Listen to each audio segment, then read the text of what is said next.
Shalom, puji Tuhan. Mari kita bersama membuka Alkitab kita dalam kitab Yehezkiel, pasal yang ke-37. Yehezkiel pasal yang ke-37, ayat yang pertama mulai. Lalu kekuasaan Tuhan meliputi aku, dan ia membawa aku keluar dengan perantaraan rohnya, dan menempatkan aku di tengah-tengah lembah, dan lembah ini penuh dengan tulang-tulang. Ia membawa aku melihat tulang-tulang itu berkeliling-keliling, dan sungguh amat banyak bertaburan di lembah itu. Lihat, tulang-tulang itu amat kering. Lalu ia berfirman kepadaku, "Hai anak manusia, dapatkah tulang-tulang ini dihidupkan kembali?" Aku menjawab, "Ya Tuhan Allah, Engkaulah yang mengetahui." Lalu firman-Nya kepadaku, "Bernubuatlah mengenai tulang-tulang ini dan katakanlah kepadanya, hai tulang-tulang yang kering, dengarlah firman Tuhan. Beginilah firman Tuhan Allah kepada tulang-tulang ini, Aku memberi nafas hidup di dalammu supaya kamu hidup kembali. Aku akan memberi urat-urat padamu dan menumbuhkan daging padamu. Aku akan menutupi kamu dengan kulit dan memberikan kamu nafas hidup, supaya kamu hidup kembali. Dan kamu akan mengetahui bahwa Akulah Tuhan." Kita berhenti sampai sini dulu. Nah, di sini judulnya adalah Kebangkitan Israel. Saya juga percaya bahwa hari-hari ini Tuhan akan berkarya dan Tuhan sedang berkarya.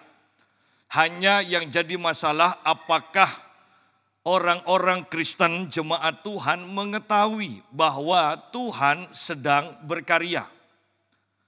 Kita ini sedang menghadapi orang-orang yang menanti-nantikan Tuhan untuk melakukan pekerjaan-pekerjaan ajaib. Padahal Tuhan sedang bekerja. Seperti yang saya ceritakan ketika saya ke Klaten di Taman Doa Apius, saya berhadapan dengan orang yang sangat luar biasa, ya. Yang dia membangun Taman Doa Apius, dan ketika sudah jadi itu uang miliaran, dan dia buat yayasan.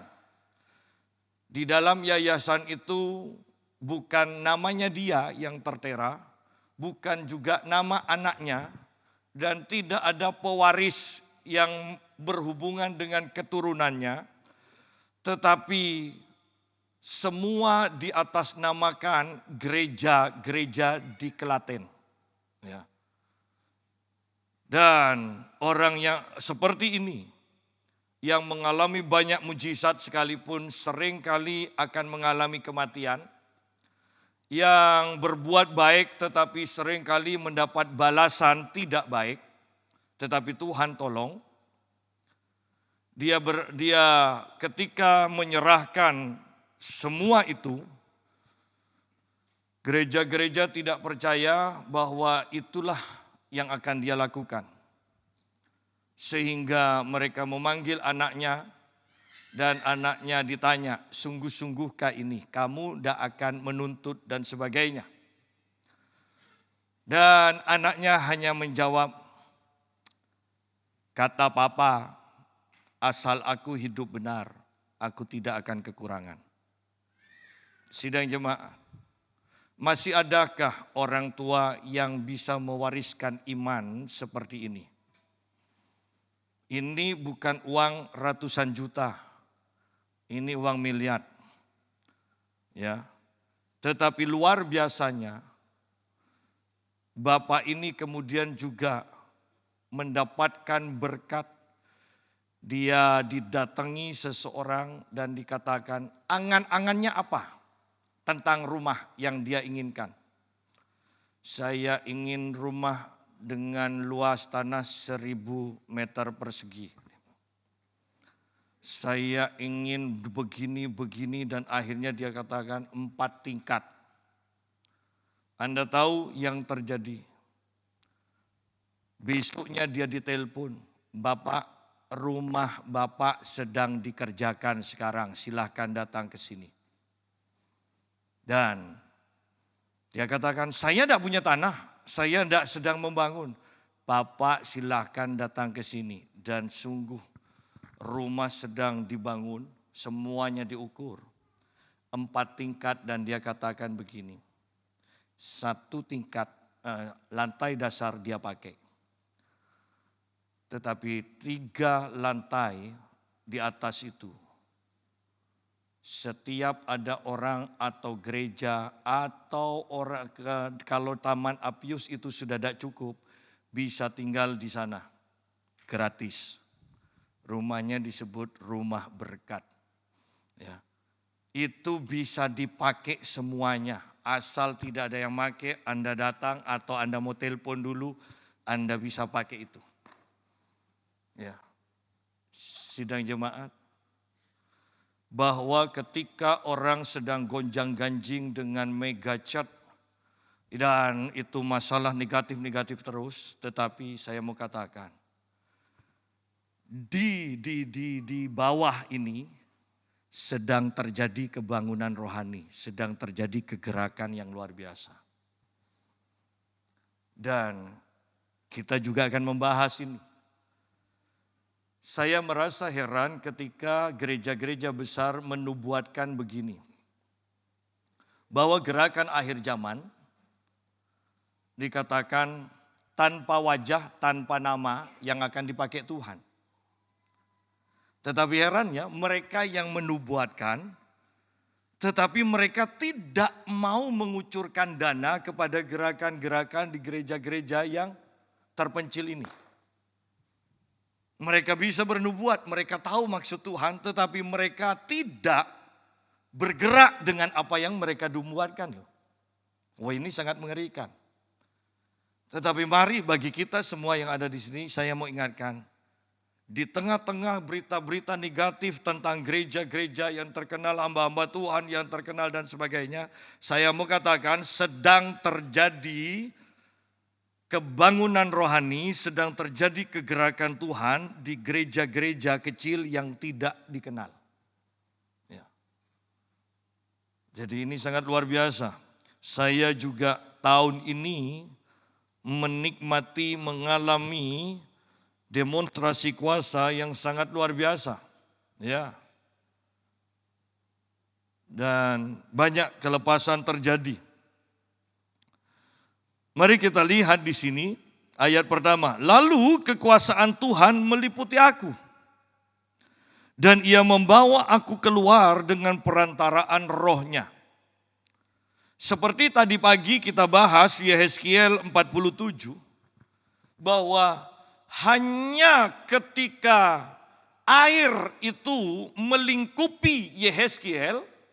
Dan dikatakan aku sudah tidak bisa bergerak semauku sendiri. Kecuali aku mengikuti saja arus sungai itu mengalir. Nah di sini juga sama. Di sini Yehezkiel dikatakan kekuasaan Tuhan meliputi aku. Orang dipenuhi Roh Kudus itu banyak. Ya. Apalagi yang mengaku dipenuhi Roh Kudus. Tetapi kalau sampai diliputi, diselubungi oleh kuasa Tuhan, nah ini jarang. Ya. Ini jarang. Di sini dikatakan kekuasaan Tuhan meliputi aku. Sidang jemaat, kalau kita sampai diliputi kuasa Tuhan, saya mau katakan dan saya berani jamin, kita akan betah dalam hadirat Tuhan ini. Kalau gereja ini diliputi oleh kekuasaan Tuhan, kita akan betah tinggal di gereja ini. Karena para rasul itu diliputi oleh kekuasaan Tuhan, maka orang-orang juga betah tinggal di dekat para rasul. Sehingga ibadah itu berjalan setiap hari di dalam kisah para rasul. Tetapi seperti tadi pagi kita bahas, Ingat, mereka sudah meninggalkan segala-galanya. Bagaimana nabi terbesar kehidupannya? Itu hanya bisa disimpulkan dengan kalimat, dia harus semakin bertambah, aku harus semakin berkurang. Itu Yohanes Pembaptis dengan semboyannya seperti itu. Paulus katakan ibadah harus disertai dengan rasa cukup. Bukan beribadah supaya semakin kaya. Bukan beribadah supaya semakin dihormati. Ibadah harus disertai rasa cukup. Yesus katakan sudah selesai. Artinya Anda tidak kekurangan apapun juga. Sehingga marilah kita yang sudah hidup tidak kekurangan dan berkelimpahan secara roh, beribadah dengan ucapan syukur. Maka hadirat Tuhan akan dinyatakan semakin kuat.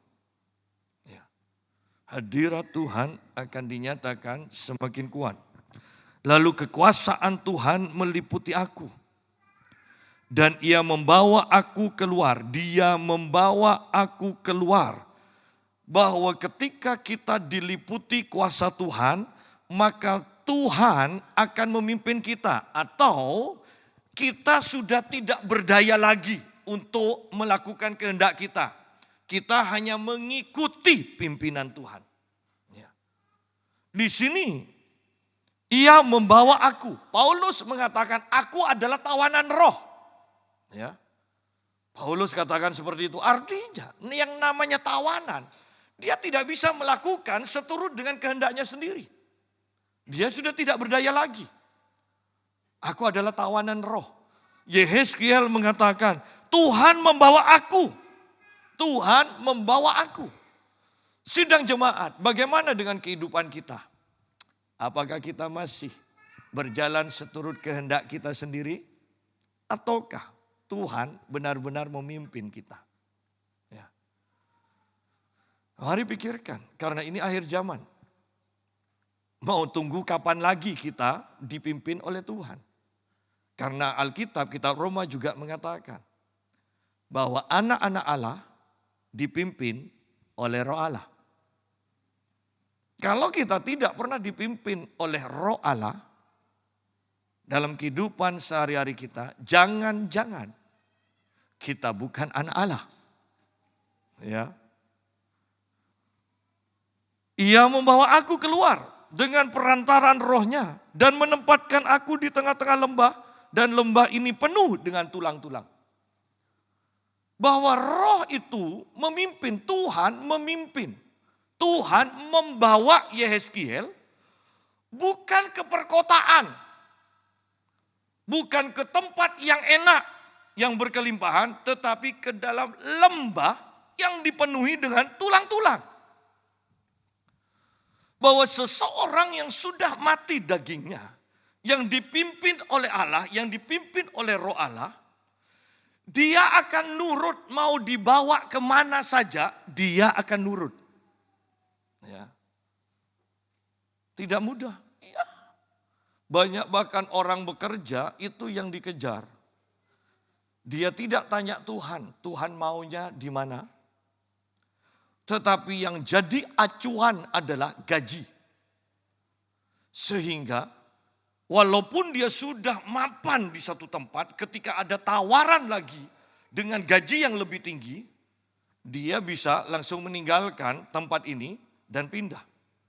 Tetapi pertanyaannya, secara logika itu benar. Secara alami, ya, pikiran manusia benar. Tetapi bukankah kita sekarang adalah manusia roh? Bahwa kita harus mengikuti pimpinan roh dan itu hanya bisa ditangkap oleh roh kita. Dan ketika kita melakukan tunduk pada pimpinan roh, orang mungkin katakan kita bodoh. Dapat gaji lebih besar. Tempat yang lebih enak, jaminan lebih enak, kenapa ditolak? Orang katakan, bodoh.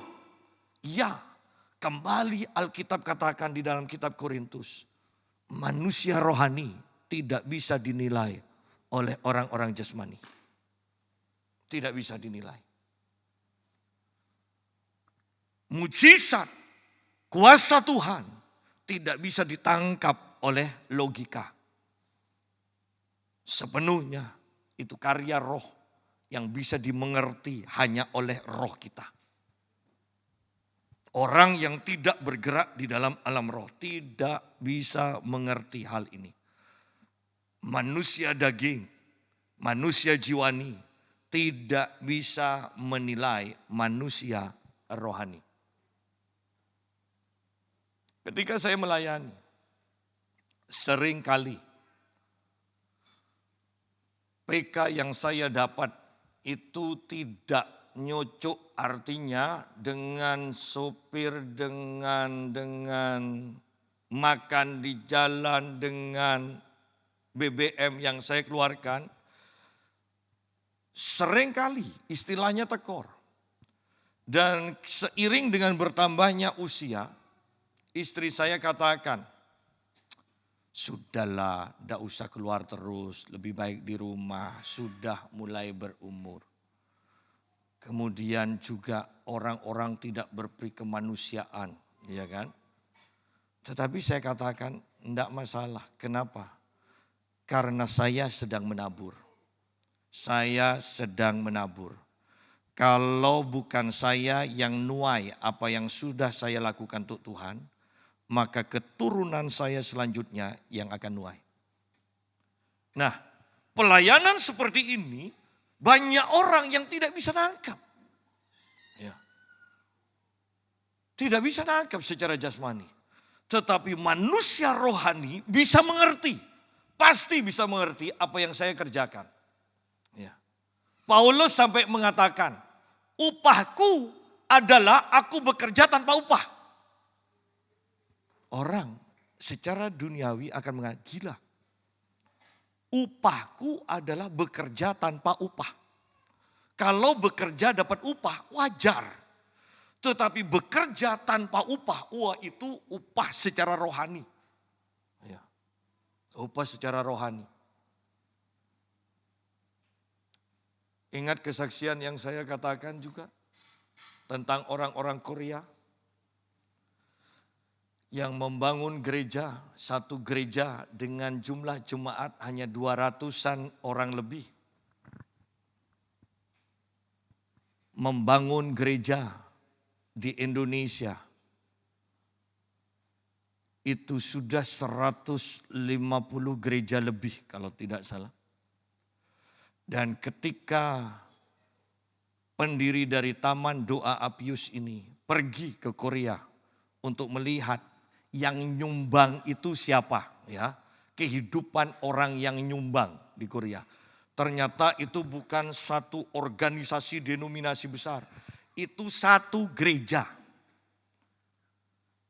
Dan ketika ada tantangan siapa yang akan membangun gereja di Indonesia, mereka bisa katakan saya membangun satu gereja. Yang lain mengatakan saya membangun 2 gereja. Dan ketika hamba Tuhan dari Indonesia ini bertanya, menyelidiki pekerjaannya apa yang nyumbang satu gereja itu. Ternyata hanya pelayan restoran. Tidurnya, dia tidak tidur di sebuah rumah yang layak. Dikatakan hanya satu kotak saja cukup untuk tidur. Tetapi mereka berprinsip begini. Kenapa mereka melakukan begitu? Kami mau merasakan penderitaan Kristus. Dia bilang. Kami ikut menderita bersama Kristus. Kami diselamatkan bukan hanya untuk mengalami kesenangan. Kami diselamatkan untuk menderita bersama Kristus. Wow. Sidang jemaat, jarang sekarang gereja yang seperti ini. Tetapi inilah yang terjadi. Yehezkiel dikuasai oleh roh. Dan dia dibawa bukan berdasarkan keinginannya. Saya mau katakan keinginannya sudah mati. Dia dibawa bukan ke tempat yang makmur, tetapi ke dalam lembah, dan di sana hanya ada tulang-tulang. Bukan hanya mayat, ya kan? Bukan hanya orang mati, tetapi ini sudah jadi tulang. Tulang yang terpisah-pisah lagi, ya. Berarti ini sudah di lembah ini ada kematian yang sudah mungkin berbulan-bulan atau bahkan bertahun-tahun karena hanya tulang-tulang. Dan kalau kita baca berarti tulang ini sudah terpisah. Ya. Ini bukan hanya tengkorak, tetapi tengkorak di mana tulangnya sudah terpisah satu dengan yang lain. Ya. Tidak mudah orang yang mengatakan berserah kepada Tuhan. Sungguh-sungguhkah kita berserah ataukah kita hanya menyanyi saja? Aku berserah, sungguh-sungguhkah itu? Bagaimana kalau kita kemudian mendengar suara Tuhan? Tuhan berbicaralah. Dan Tuhan berbicara seperti kepada Abraham. Bawa anakmu, persembahkan anakmu kepadaku. Apakah kita masih bisa bersikap seperti Abraham yang dikatakan pagi-pagi sekali Abraham bangun untuk membawa anaknya dikorbankan? Ataukah kita akan bersikap menunda waktu? Jadi atau enggak ya? Jangan-jangan bukan pikiran Tuhan, ini pikiranku sendiri. Ya kan? Atau mungkin tunggu dululah, siapa tahu Tuhan mengubah rencananya. Ya kan? Tetapi Abraham enggak seperti itu. Saya mau katakan begini pada akhirnya. Bahwa tokoh-tokoh dalam Alkitab menjadi pribadi-pribadi yang langka di dalam kekristenan sekarang ini. Ya. Jadi kita harus berbenah diri. Dikatakan ia membawa aku melihat tulang-tulang itu. Berkeliling-keliling dan sungguh dikatakan. Amat banyak bertaburan di lembah itu. Lihat tulang-tulang itu amat kering. Kalau dibawa keliling ke Israel, Holy Land sekarang, seneng foto-foto ya. Kalau dibawa seperti Yehezkiel, mau foto apa kalau hanya tulang-tulang aja. Ya kan? Ya. Ini tulang-tulang kok. Berandai-andai ini zaman sekarang pasti tidak mungkin selfie sudah. Ya, pasti. Ya. Ia membawa aku, dia dibawa, Yehezkiel dibawa oleh Tuhan untuk melihat tulang-tulang.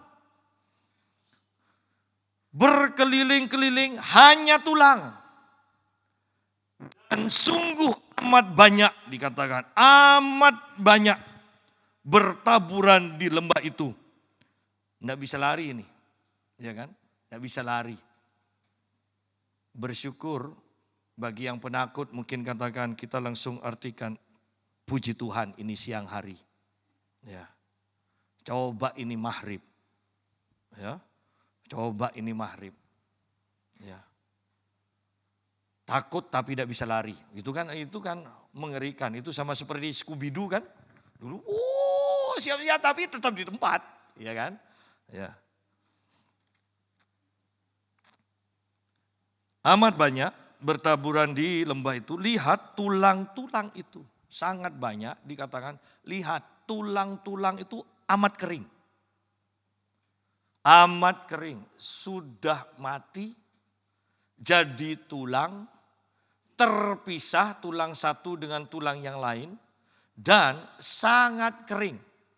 Anda bisa bayangkan kejatuhan, Anda mungkin dalam ekonomi, dalam kesehatan, dalam apapun, jatuh satu kali, Anda sudah sedih, jatuh lagi, lebih lagi, jatuh lagi, lebih lagi, dan jatuh lagi. Itu bagaimana yang mau bangkit? Ini Aku melihat tulang-tulang itu berkeliling-keliling dan sungguh amat banyak. Bertaburan di lembah itu, lihat tulang-tulang itu amat kering. Lalu Tuhan berfirman kepadaku, hai anak manusia, dapatkah tulang-tulang ini dihidupkan kembali? Ya. Kalau jawaban orang yang tidak rohani, pasti mengatakan tidak mungkin. Tetapi ini karena Yehezkiel orang rohani. Tetapi saya percaya imannya ini agak cerdik aja jawaban kan. Jawaban dari Yehezkiel. Dia katakan, aku menjawab, ya Tuhan Allah, engkaulah yang mengetahuinya. Loh, kan menyimpang kan jawabannya kan? Ya.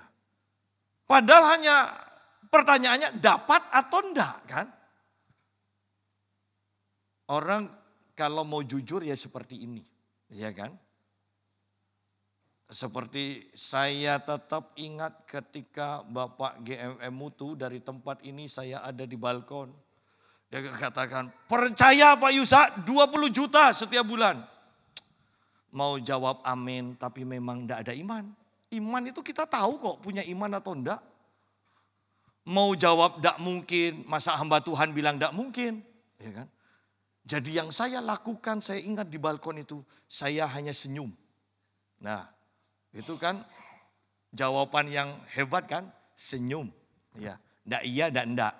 Itu sudah. Ya. Sidang jemaat, Yehezkiel pun mengalami ini. Aku menjawab, ya Tuhan Allah, engkaulah yang mengetahui. Pertanyaannya, dapatkah tulang itu dihidupkan kembali? Kalau mau masuk lebih dalam, ini jawaban kurang ajar. Sudah Tuhan, apa katanya Tuhan? Kan gitu. Ya. Tapi mungkin ada beberapa jemaat dalam hatinya mengatakan, mending daripada saya tidak percaya bahwa saya bisa disembuhkan. Bahwa saya bisa dipulihkan. Ini masih mending main aman ini. Ya. Ada orang-orang yang sering keceplosan mulutnya. Tidak percaya kepada mujizat yang Tuhan bisa kerjakan. Ya. Yehezkiel masih main aman. Ya. Ayat 4, lalu firman-Nya kepadaku, bernubuatlah. Oh, Yehezkiel mengatakan itu tergantung Tuhan. Tetapi Tuhan sebaliknya mengatakan, Yehezkiel bernubuatlah. Itu seakan-akan mengatakan, Yehezkiel itu bukan tergantung aku. Itu tergantung engkau. Engkau sudah diliputi oleh kuasa-Ku. Bernubuatlah. Ya. Kita kan sepertinya gereja sekarang ini, kalau mau dibuat film itu, pasti seakan-akan memakai ada karton tulisan, aku dipenuhi Roh Kudus, dan jalan ke sana kemari tanpa mendemonstrasikan kuasa Tuhan. Yehezkiel diliputi oleh roh dan Tuhan bertanya, tulang-tulang ini bisa dihidupkan atau tidak? Oh Tuhan, itu kan tergantung kau. Tetapi Tuhan sebaliknya mengatakan, ini bahasa saya sendiri, bukan tergantung aku, tetapi tergantung kau. Bernubuatlah dikatakan. Di sini dikatakan bernubuatlah mengenai tulang-tulang ini. Dan diajar, katakanlah kepadanya, hai tulang-tulang yang kering, dengarlah firman Tuhan. Ya. Dengarlah firman Tuhan. Beginilah firman Tuhan Allah kepada tulang-tulang ini. Aku memberi nafas hidup di dalammu, supaya kamu hidup kembali. Aku akan memberi urat-urat kepadamu, dan menumbuhkan daging-daging padamu. Aku akan menutupi kamu dengan kulit, dan memberikan kamu nafas hidup, supaya kamu hidup kembali dan kamu akan mengetahui bahwa akulah Tuhan. Tuhan katakan kepada Yehezkiel, bernubuatlah. Kemudian Tuhan memberikan firman kepada Yehezkiel untuk diucapkan. Artinya bahwa tidak cukup kita itu hanya diliputi oleh roh. Tetapi kita juga harus mendapatkan firman dari Tuhan. Ketika kita diliputi oleh Roh dan kita mempunyai firman, ketika kita mengatakan firman dengan diliputi oleh Roh, maka terjadi penciptaan. Ingat, hanya firman, di dalam Alkitab dikatakan, hanya firman yang mampu mengadakan yang tidak ada menjadi ada. Kalau hanya rusak diperbaiki, itu sudah mujizat, puji Tuhan. Tetapi firman itu lebih daripada itu. Bahkan tidak ada pun bisa menjadi ada. Lalu dengan kuasa firman ini, bukankah sebenarnya keadaan kita ini akan selalu aman? Tidak perlu takut. Kalau kita punya firman, mau ekonomi hancur-hancuran bagaimanapun, coba perhatikan firman Tuhan yang mengatakan begini. Bumi dan segala isinya Tuhan yang mempunyai. Ya. Kemudian kita bawa dengan ayat yang lain, firman yang lain yang mengatakan bahwa kita adalah anak-anak Allah. Loh, dengan dua ayat ini saja seharusnya kan kita tenang. Tetapi berapa banyak orang Kristen yang hidup dalam ketakutan, dalam kekhawatiran. Mengapa? Karena mereka tidak punya firman atau mereka tidak percaya pada firman.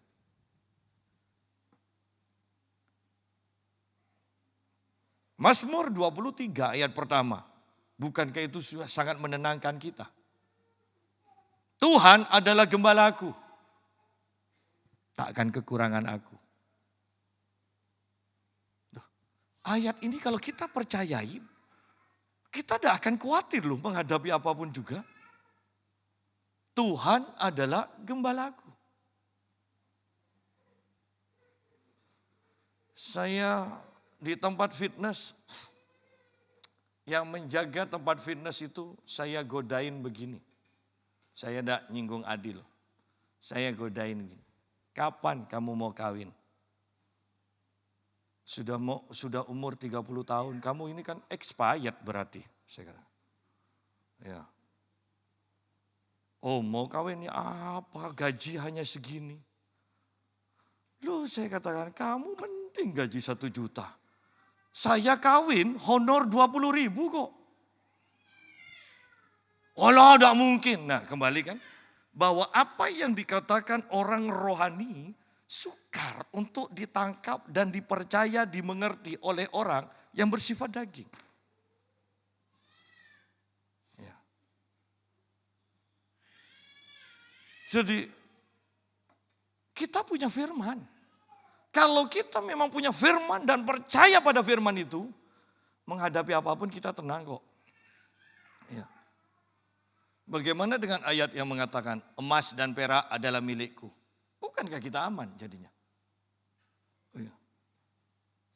Itu tanda kutip ya, kalau terpaksa. Malaikat tendang aja batu di surga, jatuh ke bawah. Kita kan sudah, ya kan? Sehingga ayo kita arahkan pikiran kita pada kebenaran firman. Sehingga mengantisipasi berkuasanya antikris bukan dengan pikiran logika kita. Ya. Saya melihat YouTube yang membahas begini. Seorang pelatih vokal membahas begini. Kita itu tidak tahu nanti ke depannya, dia bilang. Bagaimana nasib penyanyi ini? Karena dengan teknologi AI itu bisa menyanyi dan ngalah-ngalahin artisnya secara asli. Nggak usah latihan lagi kan? Nggak usah latihan. Sehingga dia berkata, saya tidak tahu nanti ke depannya nasib para penyanyi ini bagaimana. dalam keadaan seperti ini, kalau kita tidak punya firman, kita akan kebingungan. Kalau kita tidak ada di bawah pimpinan dari roh yang melingkupi kita ada di tempat yang salah, maka habis kita. Ingat Lot,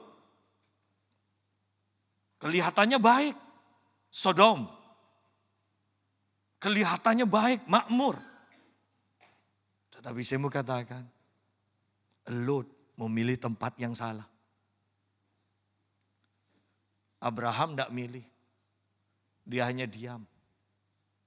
Dia tunggu Tuhan, sampai kemudian Tuhan katakan, sekarang layangkan pandanganmu. Lihat, semua itu aku berikan kepadamu. Baru Abraham melangkah. Lot sebelum Tuhan berbicara, Lot bahkan tanpa sopan santun kepada Abraham yang adalah omnya. Seharusnya kalau dia sopan kan, Om aku ini yang lebih muda, toh aku juga yang hanya ikut. Sudah Om pilih aja lah sisanya aku. Seharusnya kan seperti itu. Tetapi tidak. Lot memilih. Tuhan memilihkan Abraham. Lot memilih. Abraham dipilihkan oleh Tuhan. Kelihatannya statnya kalah. Tetapi akhirnya kita melihat perbedaan yang sangat luar biasa hasil akhir. Di sini lembah yang dipenuhi tulang.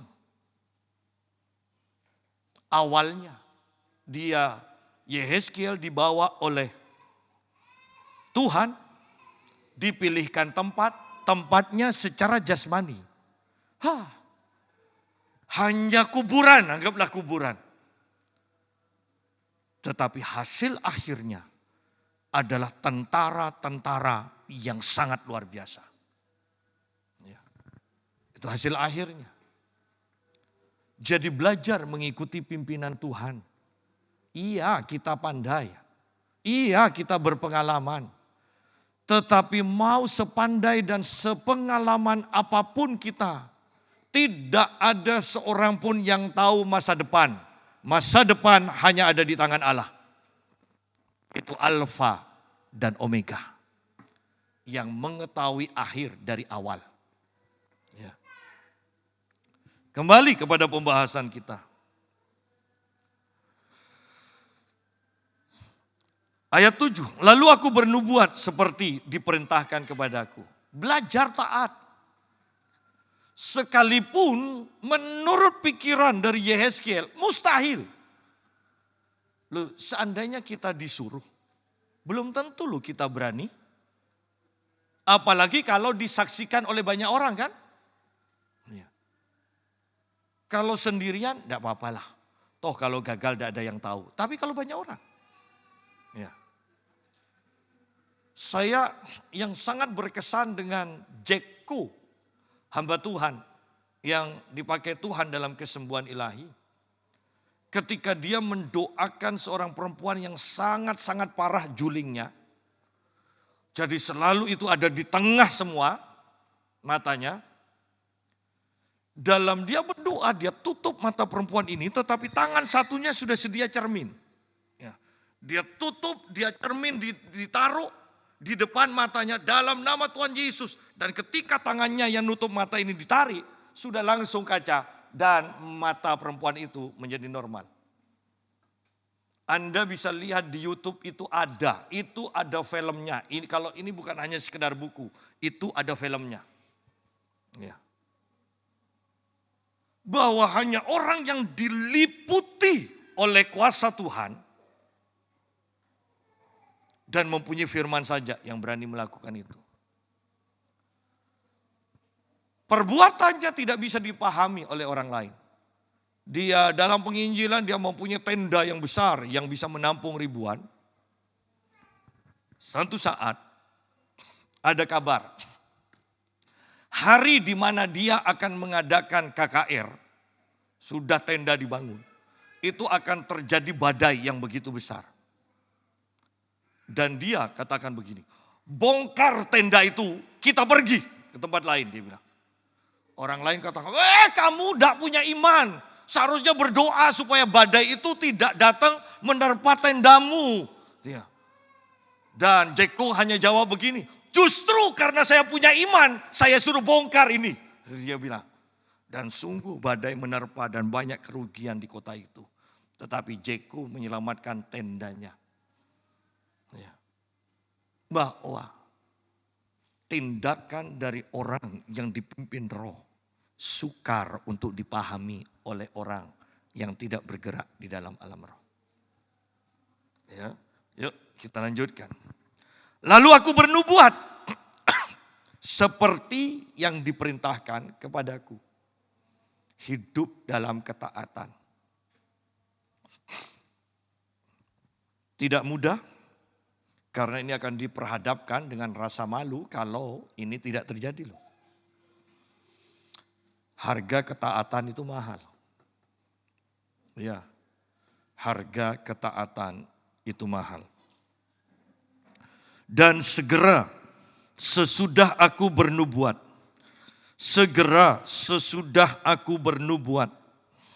kedengaranlah suara, sungguh suatu suara berderak-derak. Dan tulang-tulang itu bertemu satu sama lain. Sedang aku mengamat-amatinya, lihat urat-urat ada dan daging tumbuh padanya. Kemudian kulit menutupinya, tetapi mereka belum bernafas. Bahwa setelah Yehezkiel bernubuat, baru terjadi kegerakan di mana itu sudah dalam rencana Tuhan. Adakah orang yang berani bernubuat? Saya mau katakan bahkan ketika engkau sakit, apa yang kau nubuatkan pada tubuhmu sendiri? Apakah engkau akan mengatakan penyakit ini tidak bisa disembuhkan? Atau engkau bernubuat bahwa oleh bilur-bilur Tuhan Yesus tubuhku sudah disembuhkan? Itu nubuat. Apakah engkau melihat kuburan di depanmu? Ataukah engkau melihat pesta yang engkau hadiri? Dan engkau mengatakan, aku akan sembuh. Aku akan merayakannya. Aku masih akan pesta. Atau engkau melihat kuburan dan engkau mengatakan tidak ada harapan. Dan kalau Tuhan mau panggil aku, jangan berikan aku penderitaan yang terlalu panjang. Cepat aja mati. Perhatikan, ini nubuat. Kita sedang menubuatkan pada hidup kita sendiri. Sekarang saya mau katakan, apa yang engkau nubuatkan dalam keadaanmu? Apakah kehancuran ekonomi? Apakah kehancuran dalam kesehatan? Atau pemulihan dalam ekonomi, atau pemulihan dalam kesehatan. Apa yang kau nubuatkan? Tetapi Alkitab mengatakan, semua yang baik, semua yang benar, semua yang suci, semua yang mulia, semua yang adil, semua yang sedap didengar dan patut dipuji. Pikirkan itu. Dan setelah dipikirkan, ucapkan. Kalau kurang rohani, setelah itu ada dalam pikiran kita, bernubuatlah. Bernubuatlah. Apakah kematian sedap didengar? Tidak. Kesembuhan, kesehatan itu sedap didengar. Apakah kehancuran ekonomi sedap didengar? Tidak. Itu berita yang mengerikan. Berita yang sedap didengar adalah pemulihan, kelimpahan. Dan Paulus katakan, pikirkan itu. Terus pikirkan itu. Pikirkan itu. Kalau boleh saya katakan, pikirkan itu sampai terbawa dalam mimpi. Bangun tidur, bicarakan itu. Terus bicarakan itu. Terus renungkan itu. Dan engkau akan melihat itu yang akan terjadi.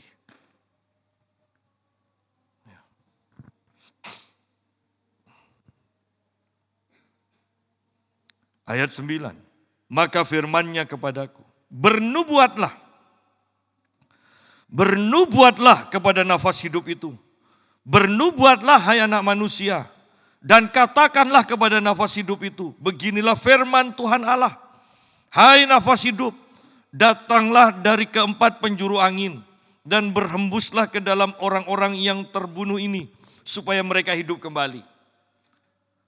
Sidang jemaat, ketika kita memiliki firman Tuhan, ketika kita diliputi oleh Roh Kudus, dan kita bernubuat, saya mau katakan begini, bukankah ini, nubuat ini dikatakan, katakanlah ini kepada orang-orang yang terbunuh ini supaya mereka hidup kembali? Bukankah ini bukan pekerjaan manusia? Ini pekerjaan Allah dan hanya bisa dilakukan Allah. Tetapi ketika kita memiliki firman Tuhan dan Roh Kudus menyertai kita, ucapkan firman dalam kuasa Roh Kudus, maka pekerjaan yang Allah kerjakan itu juga yang akan kita kerjakan. Miliki firman, hidup dalam kuasa Roh Kudus, ketika engkau memperkatakan firman, itu yang akan terjadi. Apakah itu pemulihan kesehatan, atau bahkan saya mau katakan, yang tidak ada akan menjadi ada. Kalau organ-organ tubuhmu rusak, Tuhan mampu menciptakan firman yang kita ucapkan, mempunyai daya cipta. Saya mau katakan, firman mempunyai daya cipta. Ketika saya mendoakan seorang yang disantet, dikuasai roh jahat, dia tenang saja. Tetapi ketika saya mengatakan begini, sekarang dalam nama Tuhan Yesus, benteng-benteng, kubu-kubu yang menghalang-halangi engkau dan aku perintahkan runtuh dan roboh dalam nama Tuhan Yesus. Dan perempuan ini langsung bermanifest. Lihat di sini. Awalnya tidak terjadi apa-apa. Tetapi ketika saya mengucapkan itu, mengucapkan apa yang Tuhan tunjukkan, karena ada yang mendampingi saya, dia seorang pelihat juga. Dia mengatakan, sepertinya ada tembok. Nah, dan ketika dia mengatakan itu, iya betul. Saya katakan setiap benteng-benteng aku runtuhkan dalam nama Tuhan Yesus, baru kuasa Tuhan bekerja. Sidang jemaah. Bahkan ketika dia terakhir dia katakan, setelah dia muntah-muntah segala macam, tertawa, saya tenang saja. Dia katakan, Pak, kepala saya masih sakit. Tuhan langsung tunjukkan, itu di kepala pernah ditanam susuk tanpa dia sadari. Suaminya yang juga sering ke dukun, itu memasukkan susuk di kepalanya. Ya. Dan saya katakan semua susuk di kepala ini aku nyatakan mandul dan aku cabut dalam nama Yesus. Dan apa yang kita ucapkan, itu yang terjadi.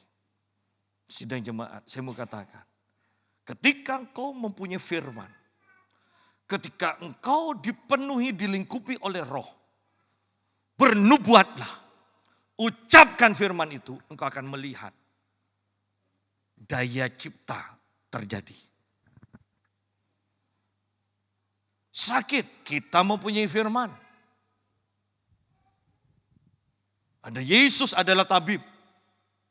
Kita mempunyai firman, oleh darah Yesus setan-setan dihancurkan.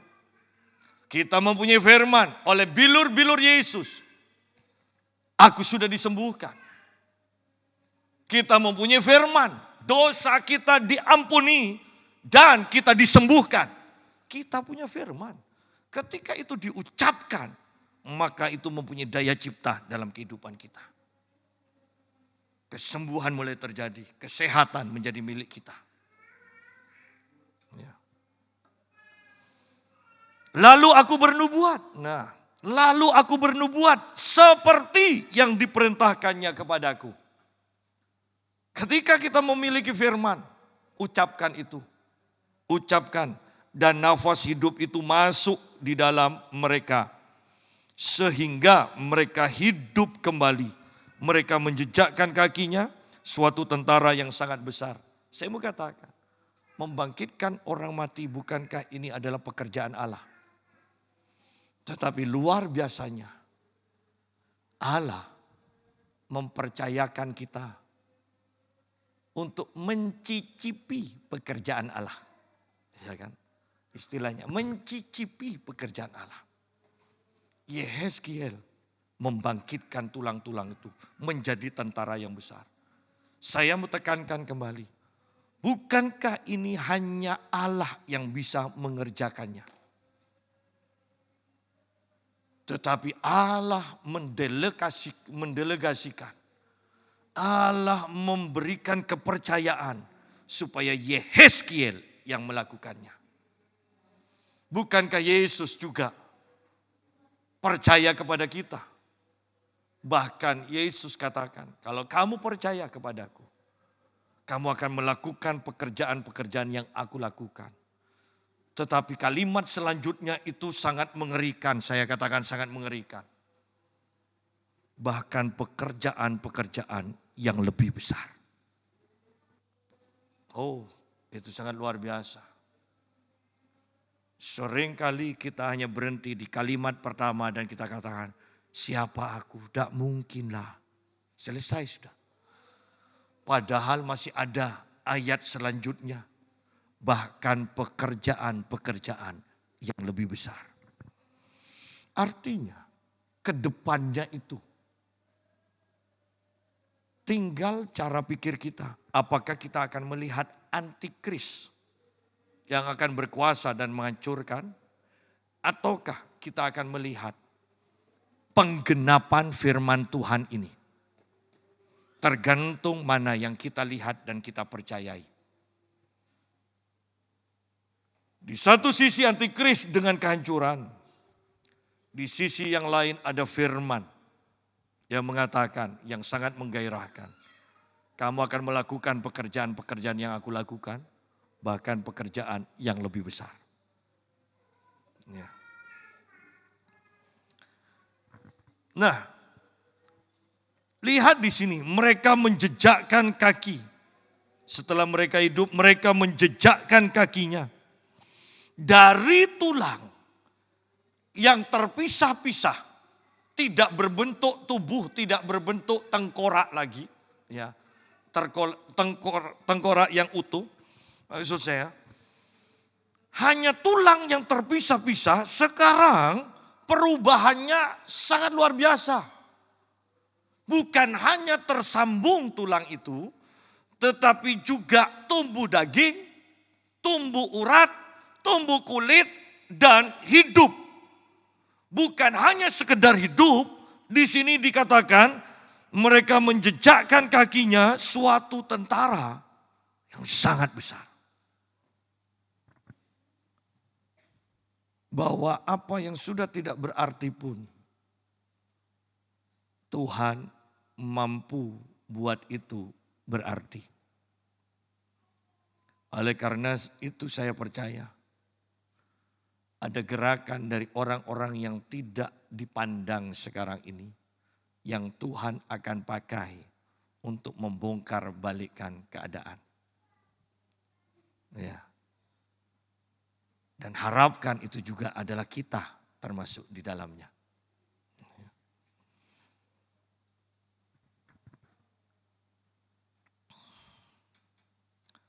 Firman-Nya kepadaku, hai anak manusia, tulang-tulang ini adalah seluruh kaum Israel. Sungguh mereka sendiri mengatakan, tulang-tulang kami sudah menjadi kering, dan pengharapan kami sudah lenyap, kami sudah hilang. Bayangkan bangsa Israel mengalami kematian karena mereka mengucapkan ini. Kami sudah menjadi kering, pengharapan kami sudah lenyap. Hati-hati dengan perkataan kita. Ketika kita mengatakan tidak ada harapan, maka engkau sedang menubuatkan apa yang akan terjadi dalam hidupmu. Ketika engkau mengatakan tulang-tulang kami kering, kami pasti mati, engkau sedang menubuatkan apa yang akan terjadi pada dirimu. Kami sudah tidak punya pengharapan, engkau sedang menubuatkan apa yang terjadi, yang akan terjadi dalam dirimu. Hanya firman Tuhan yang mampu mengubahkan semuanya. Hanya firman Tuhan. Kami sudah menjadi kering dan pengharapan kami sudah lenyap, kami sudah hilang. Oh, bayangkan kita tidak punya pengharapan. Hanya jalan mondar-mandir terus, tidak menghasilkan. Bahkan dikatakan kami sudah hilang. Artinya kita jadi orang yang tidak berharga. Sudah dianggap tidak ada. Kami sudah hilang. Tetapi kembali di sini setelah kalimat-kalimat ini. Dikatakan oleh sebab itu ketika engkau berhadapan dengan orang-orang yang seperti itu. Bernubuatlah, dikatakan. Padahal nubuat ini yang direndahkan oleh banyak orang. Iya kalau nubuat. Tetapi nubuat yang benar mempunyai kuasa penciptaan. Nubuat yang benar itu disertai dengan kuasa Allah untuk mengadakan yang tidak ada bahkan. Ya. Oleh sebab itu bernubuatlah dan katakan kepada mereka. Beginilah firman Allah. Sungguh aku membuka kubur-kuburmu dan membangkitkan kamu hai umatku dari dalamnya. Dan aku akan membawa kamu ke tanah Israel. Dan kamu akan mengetahui bahwa akulah Tuhan pada saat aku membuka kubur-kuburmu. Dan membangkitkan kamu hai umatku dari dalamnya. Ayo kita berpikir begini. Kalau sudah dikubur. Hanya Tuhan yang tertarik untuk membuka kubur kita loh. Coba bahkan anggaplah pemindahan kuburan.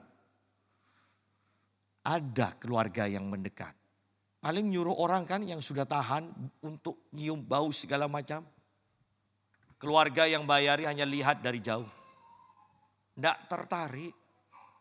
Kalau tidak ada pemindahan kuburan, saya mau katakan, mungkin kita hanya diingat setahun sekali.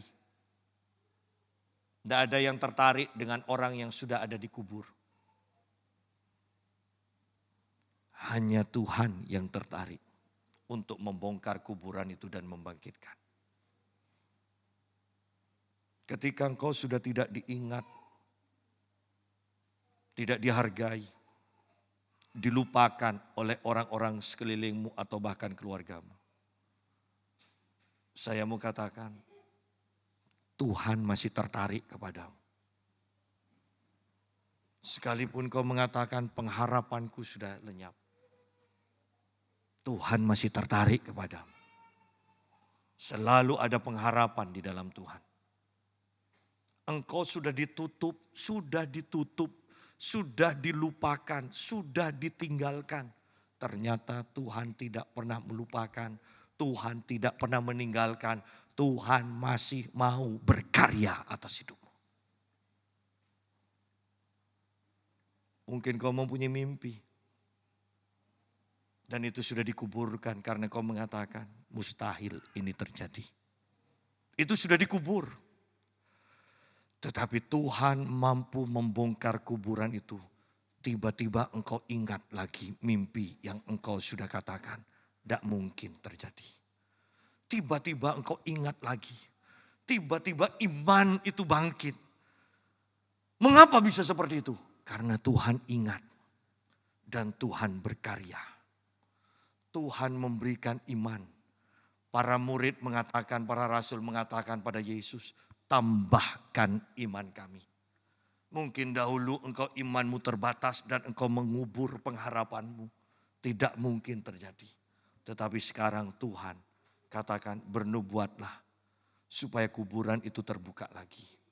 Engkau harus memiliki firman dan mengatakannya.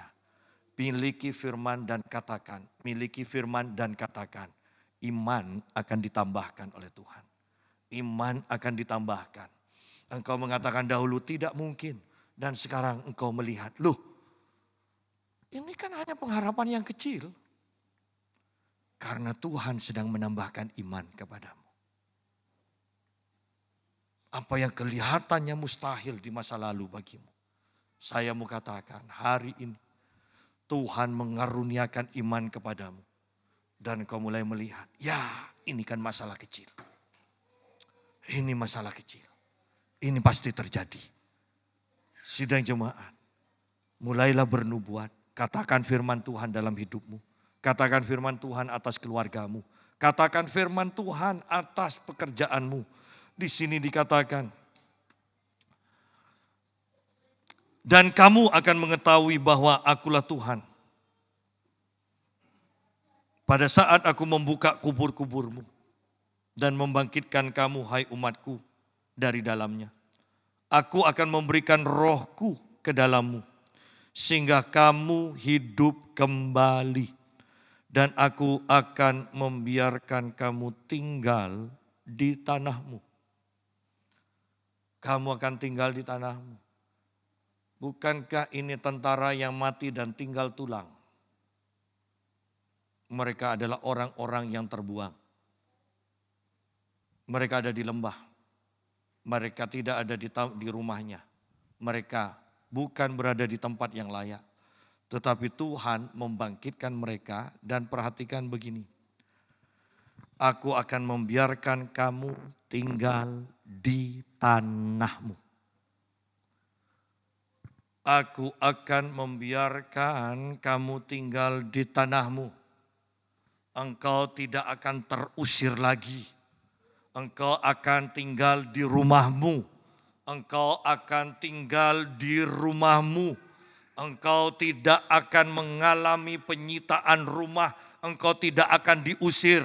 Tetapi firman Tuhan katakan, engkau akan tinggal di tanahmu, di rumahmu. Mustahil Pak, ketika engkau memiliki firman dan memperkatakan itu.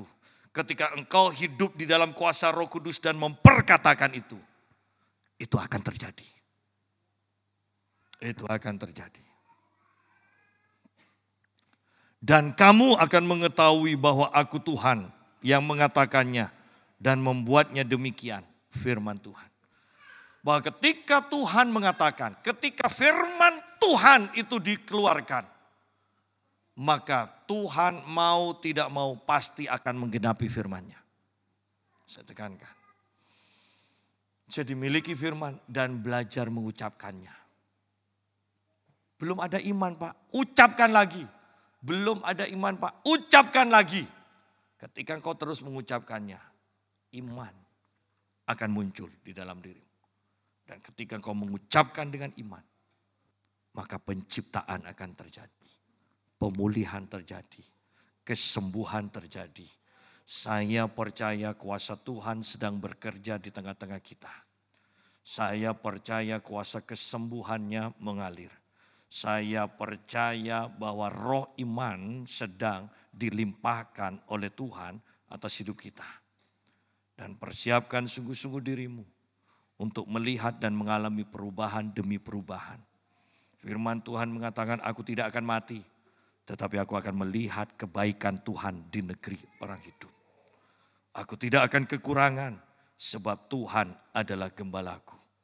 Jadi Tuhan yang sudah berkorban, Dia sudah mengerjakan semuanya bagi kita. Dan Dia mengatakan sudah selesai. Bagi yang lupa bahwa semua sudah diselesaikan oleh Tuhan, malam hari ini perjamuan kudus akan mengingatkan kembali bahwa semuanya sudah diselesaikan Tuhan. Mari persiapkan diri kita.